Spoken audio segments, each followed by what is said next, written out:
ओम ऐं ह्रीं क्लीं चामुण्डाय विच्चे। ओम ऐं ह्रीं क्लीं चामुण्डाय विच्चे। ओम ऐं ह्रीं क्लीं चामुण्डाय विच्चे। जय माता दी बंधुओं, आज नवरात्रा का छठा दिन है और मैं आपको 11वां अध्याय सुनाऊंगी। भक्ति फॉर ऑल चैनल में शशि शर्मा आपका हार्दिक स्वागत करती है। अगर आपने मेरे चैनल को लाइक नहीं किया है, शेयर नहीं किया है, सब्सक्राइब नहीं किया है तो प्लीज़ कर लीजिए, जिससे मैं आपको अच्छी अच्छी ज्ञान की बातें आगे भी बता सकूं और आप उनका पूरा लाभ उठा सकें। तो 11वां अध्याय शुरू करते हैं। देवताओं द्वारा देवी की स्तुति तथा देवी द्वारा देवताओं को वरदान। मैं भुवनेश्वरी देवी का ध्यान करती हूँ। उनके श्री अंगों की आभा प्रभात काल के सूर्य के समान है और मस्तक पर चंद्रमा का मुकुट है।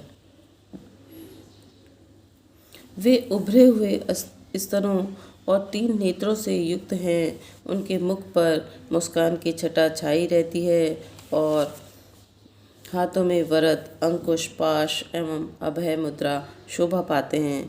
ऋषि कहते हैं, देवी के द्वारा वहाँ महादैत्यपति शुंभ के मारे जाने पर इंद्र आदि देवता अग्नि को आगे करके उन कात्यायनी देवी की स्तुति करने लगे हैं। उस समय अभिष्ट की प्राप्ति होने से उनके मुख कमल दमक उठे हैं और उनके प्रकाश से दिशाएं भी जगमा उठी थीं। देवता बोले, शरणागत की पीड़ा दूर करने वाली देवी, हम पर प्रसन्न हो। संपूर्ण जगत की माता प्रसन्न हो। विश्वेश्वरी, विश्व की रक्षा करो। देवी, तुम चराचर जगत की अधीश्वरी हो। तुम इस जगत का एकमात्र आधार हो, क्योंकि पृथ्वी रूप में तुम्हारी स्थिति है। देवी, तुम्हारा पराक्रम अलंघनीय है। तुम ही जल रूप में स्थित होकर संपूर्ण जगत को तृप्त करती हो। तुम अनंत बल संपन्न वैष्णवी शक्ति हो। इस विश्व की कारणभूता परामाया हो। देवी, तुमने इस समस्त जगत को मोहित कर रखा है। तुम ही प्रसन्न होने पर इस पृथ्वी पर मोक्ष की प्राप्ति कराती हो। देवी, संपूर्ण विद्याएं तुम्हारे ही भिन्न भिन्न स्वरूप हैं। जगत में जितनी स्त्रियां हैं वे सब तुम्हारी ही मूर्तियां हैं। जगदम्ब एकमात्र ही तुमने ही इस विश्वास को व्याप्त कर रखा है। तुम्हारी स्तुति क्या हो सकती है? तुम तो स्तुवन करने योग्य पदार्थों से परे एवं परावाणी हो। जब तुम सर्व स्वरूपा देवी, स्वर्ग तथा मोक्ष प्रदान करने वाली हो, तब इसी रूप में तुम्हारी स्तुति हो गई है। तुम्हारी स्तुति के लिए इससे अच्छी उक्तियाँ और क्या हो सकती हैं? बुद्धि रूप से सब लोगों के हृदय में विराजमान रहने वाली तथा स्वर्ग एवं मोक्ष प्रदान करने वाली नारायणी देवी, तुम्हें नमस्कार है। कला, काष्ठा आदि के रूप से क्रमशः परिणाम अवस्था परिवर्तन की और ले जाने वाली तथा विश्व का उपसंहार करने में समर्थ नारायणी, तुम्हें नमस्कार है। नारायणी, तुम सब प्रकार का मंगल प्रदान करने वाली मंगलमयी हो, कल्याणदायिनी शिवा हो, सब पुरुषार्थों को सिद्ध करने वाली शरणागत वत्सला, 3 नेत्रों वाली एवं गौरी हो, तुम्हें नमस्कार है। तुम सृष्टि, पालन और संहार की शक्तिभूता सनातनी देवी, गुणों का आधार तथा सर्वगुणमयी हो। नारायणी, तुम्हें नमस्कार है। शरण में आए हुए दीनों एवं पीड़ितों की रक्षा में संलग्न रहने वाली तथा सबकी पीड़ा दूर करने वाली नारायणी देवी, तुम्हें नमस्कार है। नारायणी, तुम ब्राह्मणी का रूप धारण करके हंसों के जुते हुए विमान पर बैठती और कुश मिश्रित जल छिड़कती रहती हो, तुम्हें नमस्कार है। महेश्वरी रूप से त्रिशूल, चंद्रमा एवं सर्प को धारण करने वाली तथा महान वृषभ के पीठ पर बैठने वाली नारायणी देवी, तुम्हें नमस्कार है। मोरों और मुर्गों से घिरी रहने वाली तथा महाशक्ति धारण करने वाली कौमारी रूप धारणी निष्पापे नारायणी, तुम्हें नमस्कार है।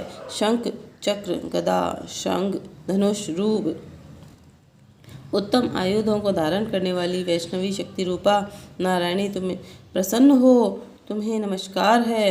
हाथ में भयानक महाचक्र लिए हुए, डालों पर धरती को उठाए हुए महारानी रूपी देवी कल्याणमयी नारायणी, तुम्हें नमस्कार है।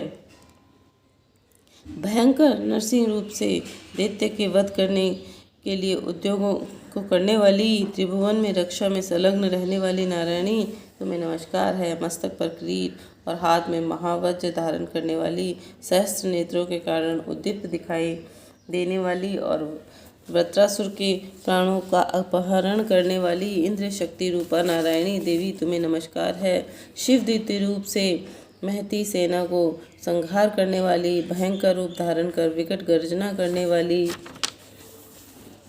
नारायणी, तुम्हें नमस्कार है। दाढ़ों के कारण विकराल मुखमंडल से विभूषित मुंडमर्दिनी चामुंडा रूपा नारायणी, तुम्हें नमस्कार है। लक्ष्मी रज्जा, महाविद्या, श्रद्धा, पुष्टि, स्वधा, ध्रुवा, महारात्रि तथा महा अविद्या रूपा नारायणी, तुम्हें नमस्कार है। मेघा, सरस्वती, वरा, भूति, वाभ्रवी, तामसी, नियता तथा ईशा रूपिणी नारायणी, तुम्हें नमस्कार है। स्वरूपा, सर्वेश्वरी तथा सब प्रकार की शक्तियों से संपन्न दिव्य रूपा दुर्गे देवी, सब भयों से हमारी रक्षा करो, तुम्हें नमस्कार है।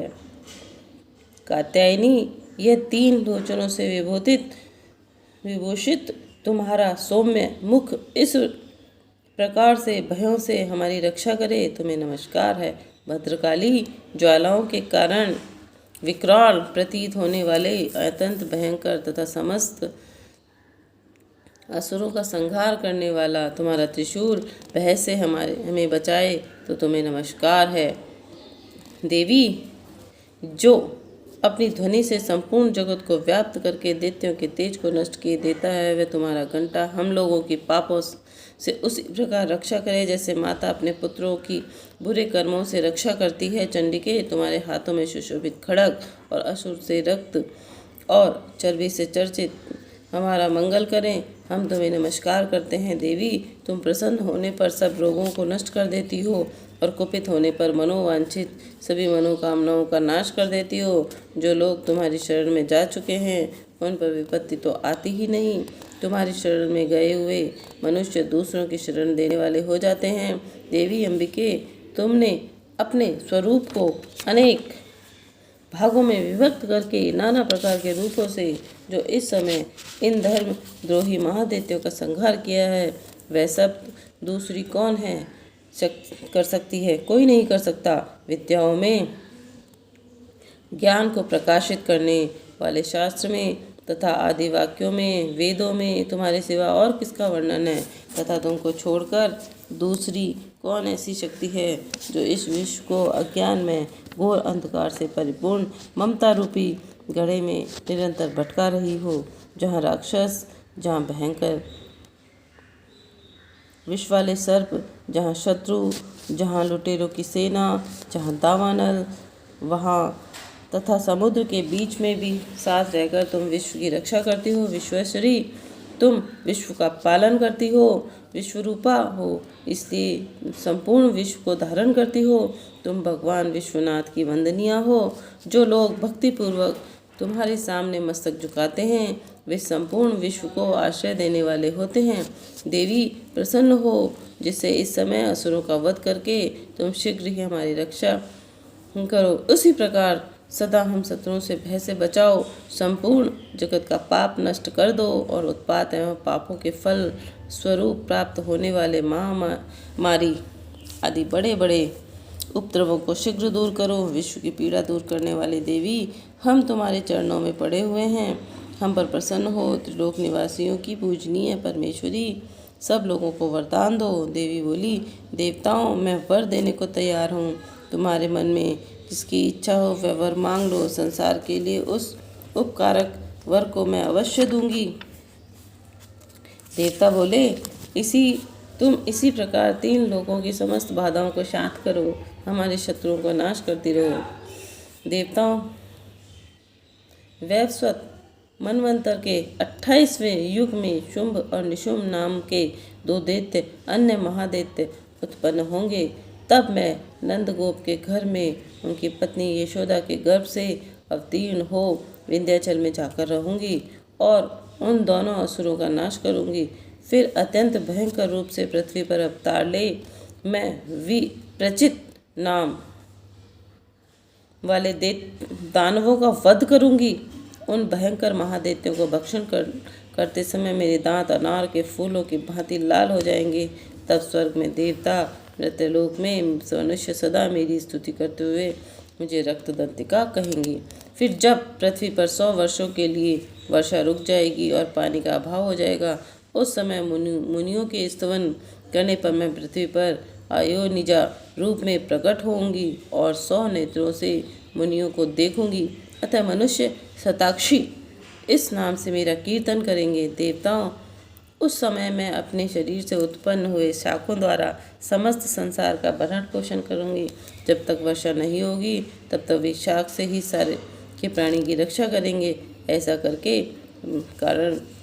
करने के कारण पृथ्वी पर शाकंभरी के नाम से मेरी ख्याति होगी। उसी अवतार में मैं दुर्गम नामक महादैत्य का वध भी करूंगी। इससे मेरा नाम दुर्गा देवी के रूप में प्रसिद्ध होगा। फिर मैं जब भीम रूप धारण करके मुनियों की रक्षा के लिए हिमालय पर रहने वाले राक्षसों का भक्षण करूंगी, उस समय मुनि भक्ति से नतमस्तक होकर मेरी स्तुति करेंगे। तब मेरा नाम भीमा देवी के रूप में विख्यात होगा। जब अरुण नामक दैत्य तीनों लोकों में भारी उपद्रव मचाएगा, तब मैं तीनों लोगों का हित करने के लिए 6 पैरों वाले असंख्य ब्रह्मणों का रूप धारण करके महादैत्य का वध करूंगी। उस समय लोग मुझे भ्रामरी के नाम से चारों ओर मेरी स्तुति करेंगे। इस प्रकार जब जब संसार में दानवी बाधा उत्पन्न होगी, तब तब अवतार लेकर मैं शत्रुओं का संहार करूंगी। जय माता दी भक्तों। कल 7वां दिन होगा और मैं आपको 12वां और 13वां अध्याय सुनाऊंगी। ये मैंने आपको पहले भी बताया है कि हमें 7 दिन में ही दुर्गा सप्तशती ख़त्म करनी होती है, मतलब संपूर्ण करनी होती है। तो कल मैं सुनाऊंगी और उसके बाद 8वां और 9वां दिन बचेगा। उस दिन मैं आपको सिंधुकूज का स्रोत और क्षमा याचना सुनाऊंगी। जय माता दी, जय माता दी।